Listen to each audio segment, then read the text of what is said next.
Here's why he did it. He didn't do it to sell the documents. He didn't do them to give them to some foreign power. He did them to show off.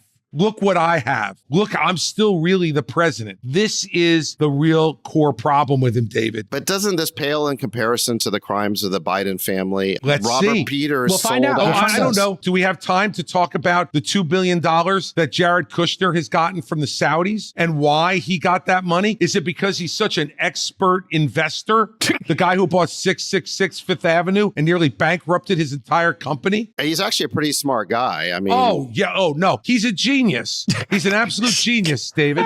And that's why the Saudis gave him $2 billion. He was out of office. We're talking about Biden as vice president and his son is running around the world collecting money. David, why would a president of the United States, when he has somebody like Mike Pompeo as his Secretary of State, who's been a congressman, a West Point graduate, member of the military, CIA director, Secretary of State, why is he sending Jared Kushner over? Grift. To negotiate Are you arguing with the with Saudis? the results? He got the Abraham Accords done. No. Do you think the Abraham Accords were a good idea or a bad idea? Great idea. Why don't you give Kushner credit? He was definitely involved. No. He's involved. Congratulations. Why was he sent in the first place? Because of his extensive foreign policy experience? Maybe managing apartment buildings in New Jersey? That's what he was doing. So look, I absolutely believe that the only reason Hunter Biden was hired for these things was to get influence with his father. Absolutely. And I think he should go to jail. But we can't look at Jared and Ivanka making $40+ million a year while they were in the White House, getting $2 billion from the Saudis to invest after they leave the White House, and say that's not a grift as well, not to mention the fact that he's spending campaign money to pay his legal fees when he's supposed to be a billionaire. How about you sell the Trump Tower apartment since you don't live there anymore and pay your legal fees with that? Or how about sell one of your friggin' golf courses to pay your legal fees with that, but instead a $100 average donation from Americans who donated to something called Save America, which was supposed to fight the steal of the election, is now being spent to pay his legal fees because he took classified documents illegally out of the White House. And by the way, that same organization paid Kimberly Guilfoyle $60,000 to give a 3-minute speech on January 6th and paid $208,000 to Melania's stylist as political strategy. She looks great. There's plenty of grift to go around.